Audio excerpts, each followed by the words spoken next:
प्रतिशत निकालने की एक ऐसी ट्रिक बताऊंगा जिसके माध्यम से आप बड़े से बड़े परसेंटेज को आप आसानी से निकाल सकते हैं। जैसे हमें 300 का 3% निकालना है।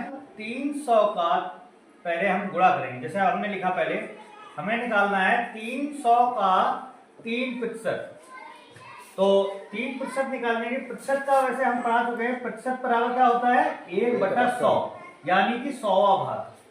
लेकिन हम इसको सरल तरीके से करेंगे। 300 का 3% निकालना है तो 3 का 3 में गुणा करो। संख्या में पहले हमने गुणा कर लिया। 3 से 9 डबल 0 आ गया। अब क्या इस संख्या में कहीं दशमलव है? नहीं सर। जिस संख्या में दशमलव नहीं होता हम उसको सबसे आखिरी में मानते हैं। हाँ। अब क्या करेंगे, जब भी हम प्रतिशत निकालेंगे और प्रतिशत का मतलब होता है 1/100 और 100 में शून्य होते हैं 2। तो 2 शून्य इस दशमलव को उठा के इस दशमलव को हम 2 अंक आगे ले जाएंगे तो हमारा आंसर निकल के आएगा 9.0। ये हो गया हमारा आंसर। समझ में आई? 512 का 5%।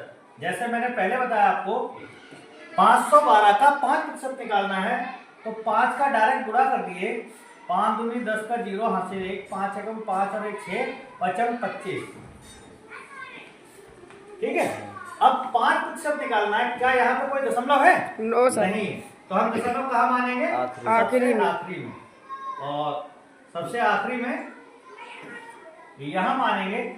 और दशमलव को कितने अंक आगे ले आएंगे? 2 अंक आगे। तो यहां से हम इसको दशमलव को 2 अंक आगे यहां लेंगे तो आंसर आएगा 25.60। ये हमारा आंसर है।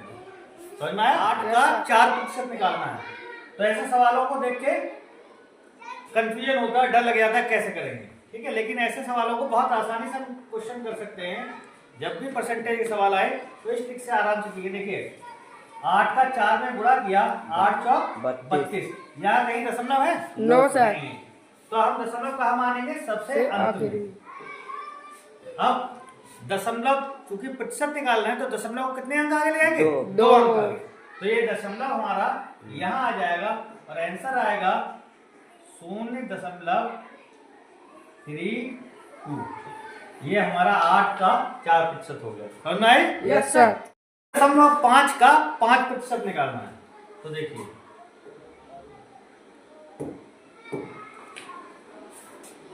नॉर्मल क्या करेंगे 5 का 1.5 में गुणा किया 15×5 = 75 और दशमलव कहाँ आ गया? यहाँ आ गया। ये तो होगा गुणा। Yes sir. नॉर्मल गुणा करेंगे। अब क्या निकालना है हम? प्रतिशत का मतलब होता है 100वां हिस्सा और 100 में कितने शून्य होते हैं? 2। तो हम दशमलव कितने आगे ले जाएंगे? 2 अंक आगे। देखिए अब क्योंकि 7 5 हमारे पास है और यहाँ पे 2 अंक हमें आगे चाहिए।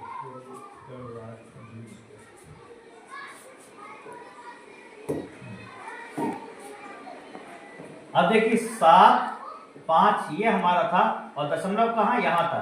तो हमें कितने अंक आगे ले आना? 2 अंक आगे। तो हमने क्या किया, यहाँ तो एक ही अंक है हमारे पास, हमने एक शून्य यहाँ बढ़ा दिया। ठीक है। yes, sir. इस दशमलव को यहाँ से कितने अंक आगे ले आएंगे? 2 अंक आगे। तो आंसर आएगा दशमलव 0.075 और इसके आगे का शून्य। तो इसका हम इस तरीके से आसानी से हम किसी भी संख्या का प्रतिशत आसानी से ज्ञात कर लेंगे। 8 का 7% निकालना है। ठीक है। तो नॉर्मल गुणा करते हैं वैसे करेंगे 8 × 56 और दशमलव कितने अंकों के बाद अभी आ रहा है? 2 अंकों के बाद। इसका मतलब दशमलव कहाँ आएगा? यहाँ। ये तो आएगा। लेकिन हम क्या निकाल रहे हैं? प्रतिशत में दशमलव को कितने अंक आगे ले आएंगे? 2। तो यहाँ कोई संख्या नहीं है तो हमने 2 शून्य आगे मान लिए और देखो 0.056 है और दशमलव अभी हमारा कहाँ पे? दशमलव अभी हमारा यहाँ पे तो है। Yes sir. इसको 2 अंक आगे लिए तो ये आंसर आएगा 0.0056। ये आपका हो गया आंसर। तो इस ट्रिक की सहायता से आप बड़े से बड़े प्रतिशत को आसानी से निकाल सकते हैं।